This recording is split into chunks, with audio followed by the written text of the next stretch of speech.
जय श्री राधे, जय श्री राधे।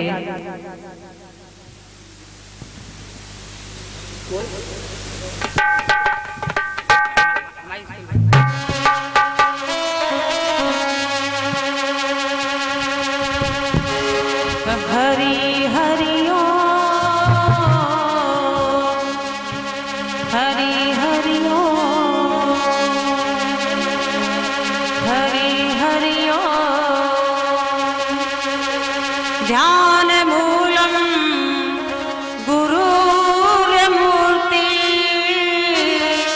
पूजा मूलम गुरुपदम, मंत्रमूलं गुरुर्वाक्यं,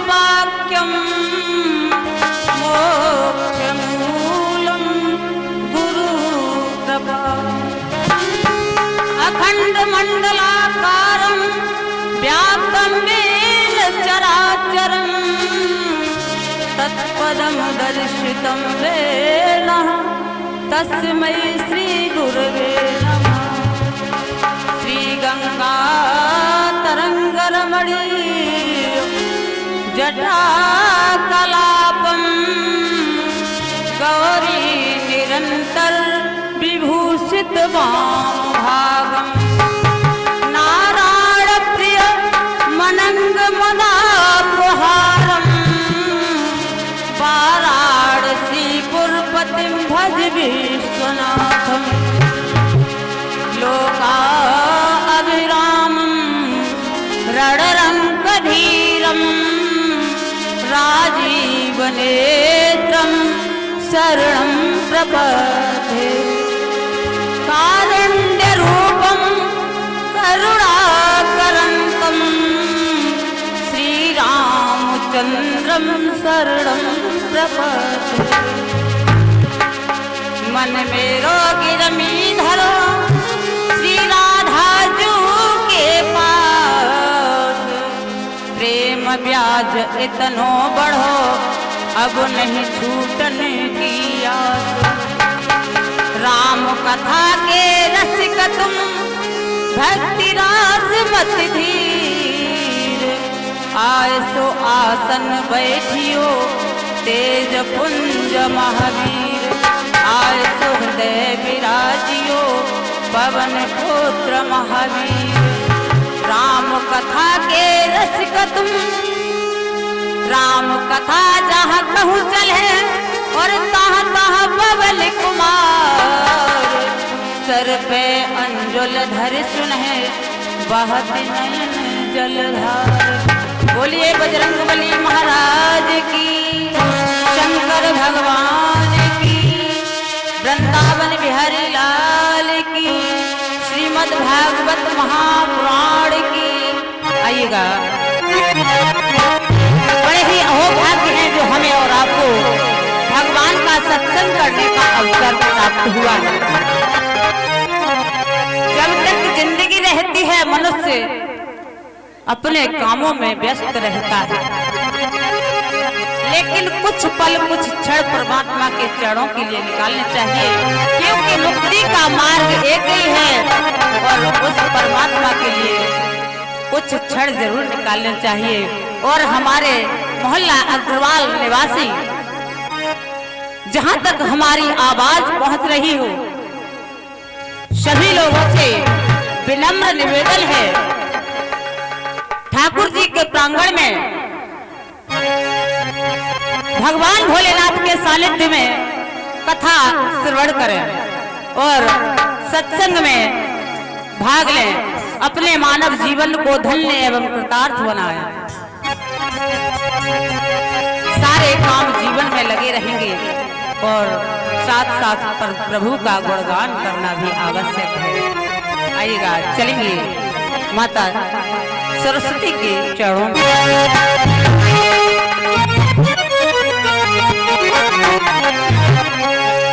सारे देव ऐसी ताल बजा, सारे देव ऐसी ताल बजा।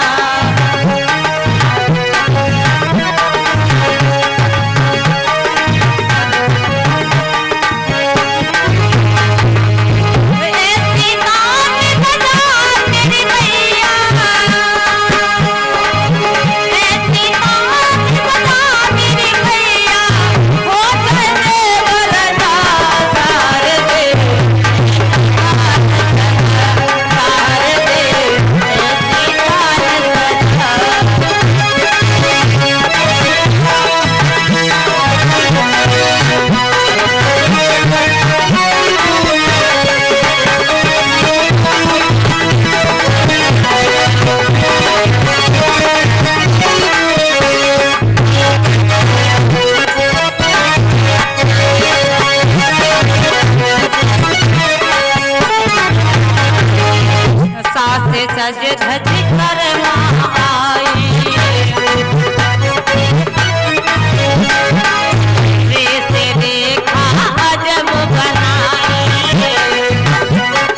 वृंदावन बिहारी लाल की। आइएगा, चलेंगे कथा प्रसंग पर।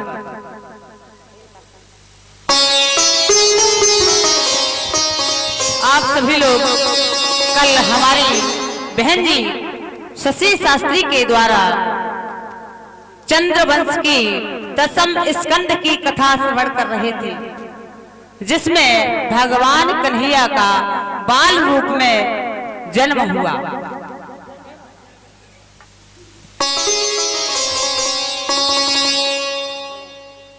आखिर भगवान ने जन्म लिया, लेकिन उनकी मैया को कष्ट क्यों सहन करना पड़ा। जिसका पुत्र जन्म लेता है और माँ के जब कलेजे से लग जाता है, लोग लगा देते हैं।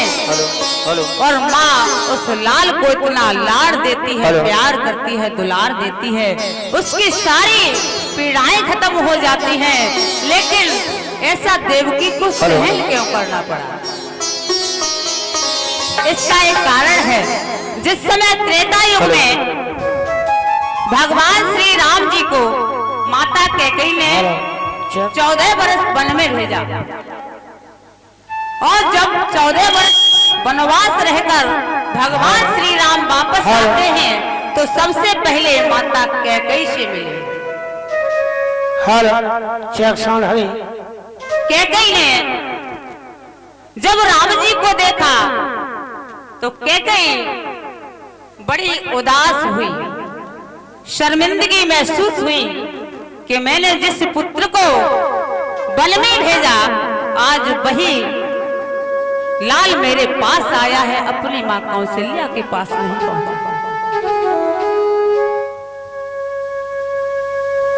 भगवान श्री राम ने कहा, मां उदास क्यों हो?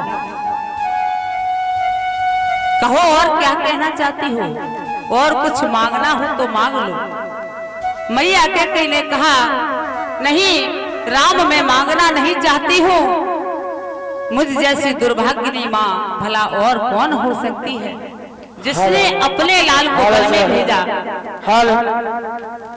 राम जी ने कहा, मैया तुम दुर्भाग्यनी नहीं हो, तुम ही तो सौभाग्यवती हो, जिनकी खातिर मेरी पहचान बनी है। भला राम को कौन जानता। और जब इतना कहा तो कैकेयी हंसने लगी। कैकेयी ने कहा, हे राम, मैंने तेरे जैसा पुत्र नहीं देखा। राम जी ने कहा, मां कोई मन में अगर अभिलाषा है तो वो भी कहो। कैकेयी ने कहा, हे लाल, मैं एक वरदान चाहती हूँ। राम जी ने कहा, मैया मांगो, क्या मांगना चाहती हो? तो आज राम जी से माता कैकेयी ने कहा, हे लाल, एक बार मेरी उदर से जन्म ले ले, हे लाल, मैं धन्य हो जाऊंगी। तो राम जी ने कहा, हाँ माँ, मैंने तुझे ये वरदान दिया, लेकिन मेरी एक शर्त होगी।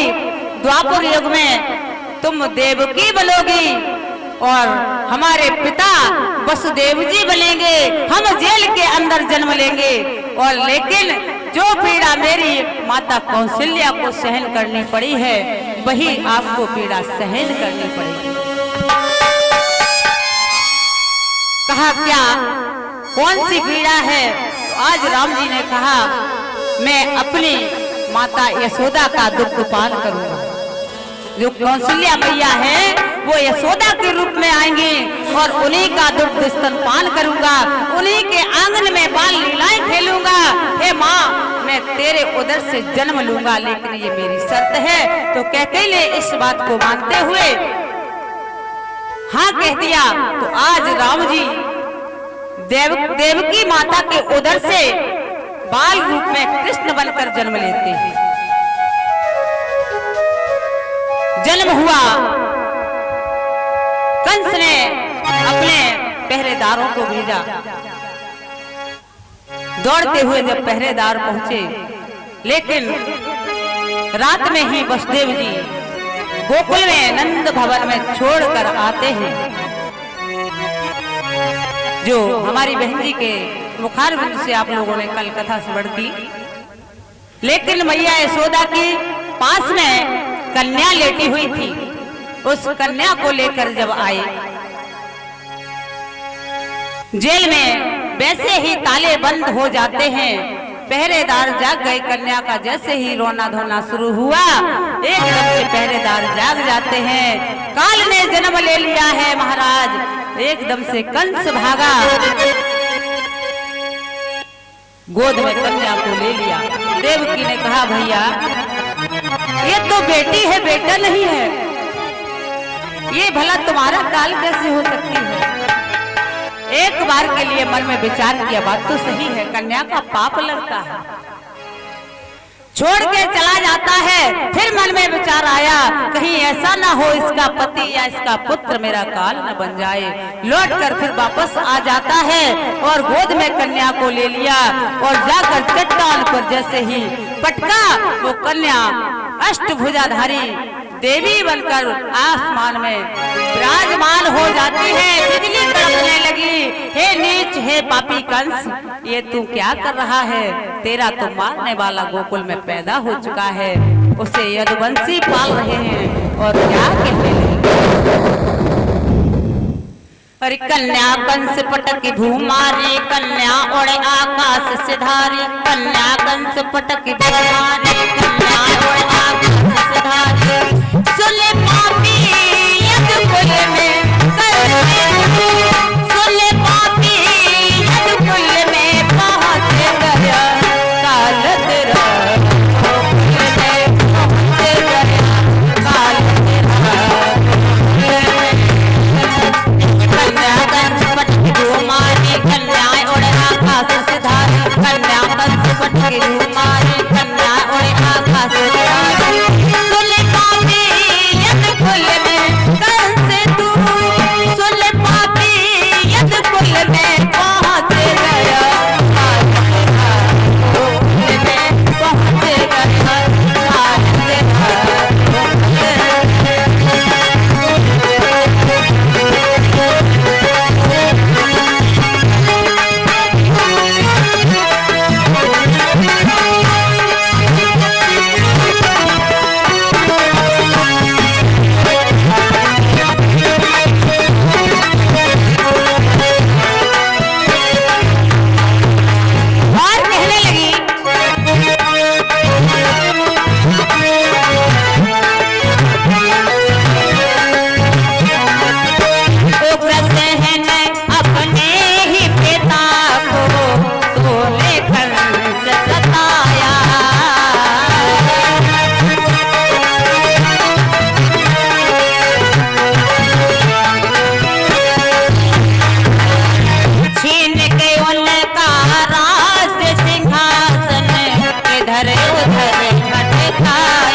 कहा तेरा तो काल गोकुल में पहुंच चुका है। हे पापी नीच, तुम मुझे क्यों मार रहा है? जैसे ही सुना कंस के पैरों तले जमीन खिसकने लगी। अब सोच रहा है अब क्या करें। इधर नंद भवन में बधाइयां पड़ रही हैं। सखियां आती हैं, कहती हैं दारी की यशोदा, तूने तो बताया था लाली को जन्म दिया है, ये लाला कहां से बन गया? रात में लाला हो गया और शाम को तूने बताया था कि लाली जन्म लिया है लाली ने। मैया कहती है ये तो मुझे भी पता नहीं, ये लाली से लाला कहां से बन गया, पता ही नहीं है। जब ऐसा कहा सारी सखियां आती हैं, नंद बाबा दान लुटा रहे हैं और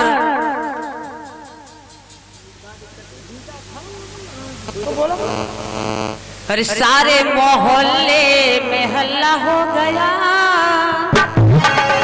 और सारे मोहल्ले में हल्ला हो गया। मैया यशोदा के लल्ला हो गया।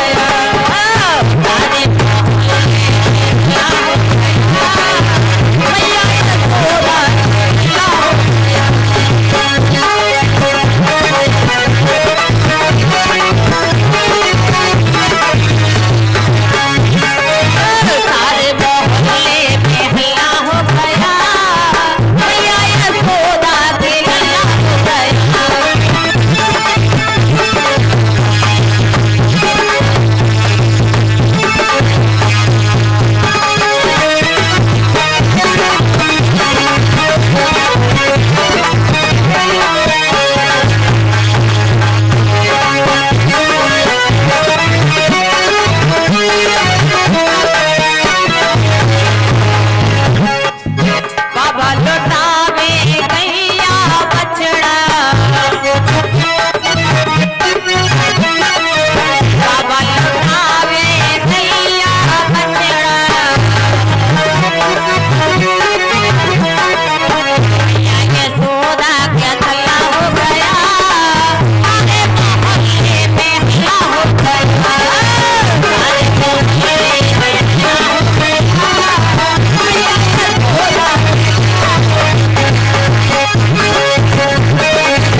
सारे मोहल्ले में शोर मच गया और नंद गांव से एकदम से सखियां आने लगी। ये क्या हुआ? ये लाली थी और लाला कहां से आया? बहुत खुशी का माहौल है। नंद बाबा ने घर पे कुछ नहीं रखा, लाला के बधाई में सब कुछ लुटा दिया। आज इधर मैया देवकी महल में जेल में रो रही है। ये भी वक्त मेरे सामने आया है, क्या करूं विधाता? मैंने तो अभी तक अपना लाल ऐसा भी नहीं देखा, कैसा है, मोटा हुआ, पतला हुआ। मन में बहुत बड़ी गिलानी है।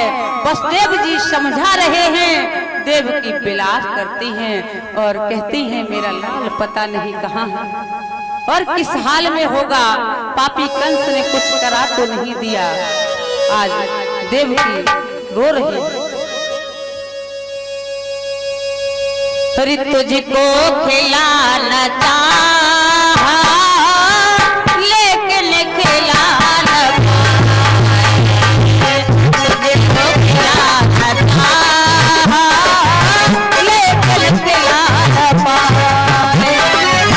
गोदी में मेरे लालन, गोदी में मेरे लालन, है तुझको सुला न पाए। तुझको खिलाना चाहा